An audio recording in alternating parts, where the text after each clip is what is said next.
At the risk of ruining Christmas for a lot of you, there is a decent case to be made that Sarah Palin and Santa Claus are really pretty similar. One of them lives in the North Pole, the other lived near North Pole, Alaska. Both have devoted followers who claim they are the real deal. Neither gave me the Red Ryder BB gun I asked for in 1968. And in our third story, Sarah Palin, Sister Sarah, like jolly old St. Nick, is now showing up at malls to gouge customers for photo ops. No going rogue with the picture taken. The crowd lined up to meet Sister Sarah Palin at each book tour stop is told no personal photos with the former governor. The Palin camp has its own photographer who will do the honors for you and then sell it to you. Sheila Craighead Photography is the official Palin book tour shutterbug. Customers get their books signed, have a photo snapped, and then they get to go to the website and order a print. 5x7 image runs you $15.99. 11x14 is $35.99. You can also have your moment with Palin turned into a refrigerator magnet or a greeting card. There are thousands of pictures available from 2 book tour stops. They're posting the rest soon. The website says that the photo opportunities are provided by Sarah Pack, though it is not clear who is pocketing the cash.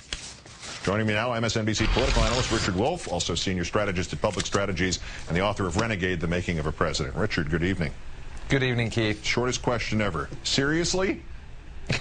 Seriously. Look, I wonder how brazen it is to go out and do this. You know, we thought there may have been, some of us maybe possibly thought there was an attempt with this book to raise her political fortunes. It turns out she just wants to build a fortune. I also think there's a great admission here, which is that in the end, the readers, potential readers of this book, people buying this book are more interested in Sarah Palin's image, capturing that image, being close to her appearance, maybe more than her prose, because it was ghostwritten prose anyway. Does she also stop these people and try to sell them gold and suggest they buy gold coins due to the upcoming, oh, never mind. Which do you think this is? The sneakiest way ever to raise campaign funds, or is it just the quickest way to lose fans, or is there a third explanation? Well, it's creative, and look, the Obama campaign was pretty creative about how to raise money itself. They sold T-shirts and mugs and key fobs and that kind of thing, and you know, at least you were buying something kind of tangible. I guess maybe even useful if you really wanted another mug for your collection. But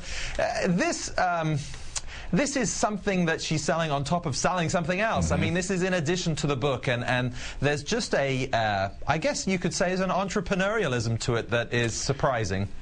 Surprising? How about the other question about this? And it's a serious one. If the money is involved in some way with Sarah Pack, if it's going to a political action committee, is it legal?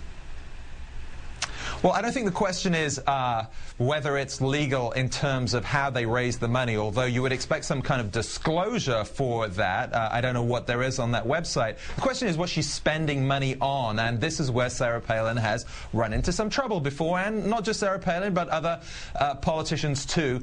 If this is going to personal expenses as opposed to political ones, campaigning ones, then there could be some legal problems. But raising the money itself, you can be pretty creative in how you do that. It always gets worse with this particular topic, so this shouldn't be a surprise. The authorities at the Mall of America say they are apologizing for a set of guidelines that were leaked regarding her appearance there next week. The mall had apparently intended to bar foreign reporters. They wanted, quote, only English-speaking press. You had to address her and refer to her as governor. The Palin camp says none of this came from them. Are we buying that?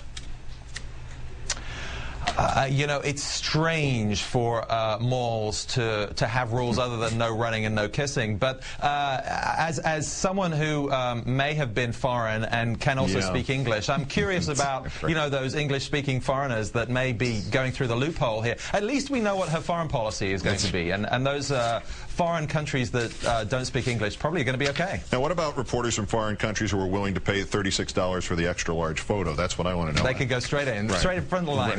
And ambassadors too. Cut in front of the other 2 days worth of waiting people. Last question. What did you get for pictures at your book signings? The closed ones, of course. I was paid just with the enthusiasm of people who are engaged with politics. As they say in those MasterCard ads, it was priceless. Oh, man. A portion of the female part of our audience just swooned. Richard Wolff, please. I have to read this stuff, you know. Author of Renegade, also with Public Strategies, and available in brown paper envelopes. No. Thank you, Richard.